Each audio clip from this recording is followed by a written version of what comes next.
All right, here's the demo for the first watercolor exercises. You should have this Koh-i-Noor watercolor wheel with 24 colors as part of your set.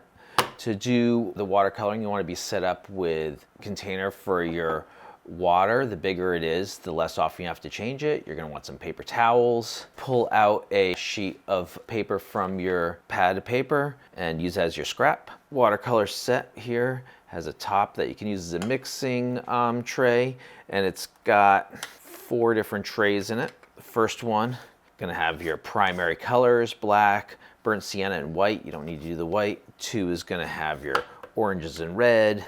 3 is going to have your greens, and then 4 is going to have your blues. But one thing I noticed about this set, this new batch we just got here, the spring of 24, is that the colors aren't exactly the same.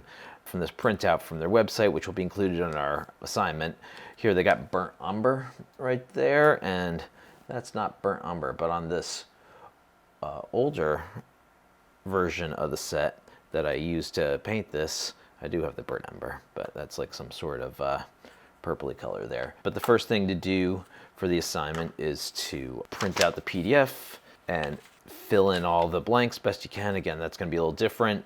And this is far from watercolor paper. This is just regular copy paper, so there's only so good you can get it, but it's going to be a good chart for you to know what color things are going to dry to, because watercolors change color as they dry. I would suggest before you do that, just quickly run it under the faucet so everything gets a little bit wet. You're also going to need brushes, so you should have a pack of brushes. Always remember to rinse out new brushes before you use them.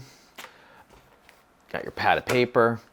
You're going to want something to mix up some paint in. If you don't have a palette like this, you can always use little dishes or yogurt containers and lids and things like that.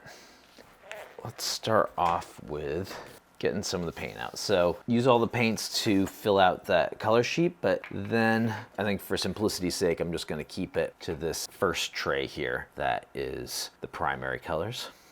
So I've already got a few colors mixed up for a little bit later, but right now let's just see what we can do for colors. So yellow is kind of a special color. Putting some water on there, activating, scrubbing it a little bit. So I usually, if I'm going to be using yellow, I usually do that first because it's so easy to contaminate. It's got a very narrow value range, by which I mean, if you think of dark yellow, it's not that dark, right? Because if it gets really dark, it's going to either go green or it's going to go orange on you, as opposed to something like blue, which you can have a super light blue or a super dark blue, so it's got a really large range. But anyway, so it's very easy to contaminate your yellows, so you just gotta be extra careful with those, and try to use clean water and stuff.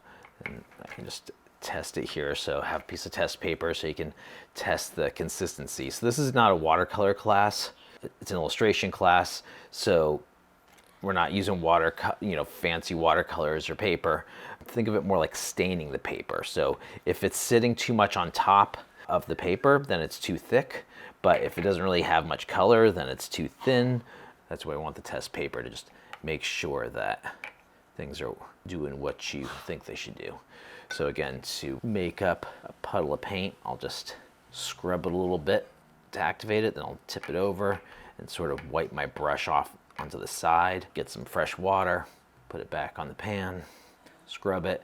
And I've used this one a little bit. So it's got a little indentation, so it makes it a little bit easier to do. Your brand new ones are going to be totally flat, but they'll break in eventually.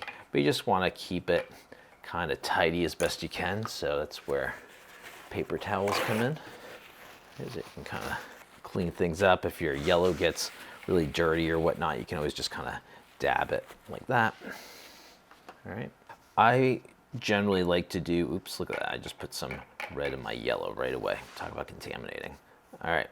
I try to do as much as I can with a flat brush because I like the way that I can cover a large area, but I can also get kind of straight lines. I can also do this just fine with pointier brush as well, or a round. So, but where rounds are really good for is you can kind of draw with them, and of course you can fill in small areas.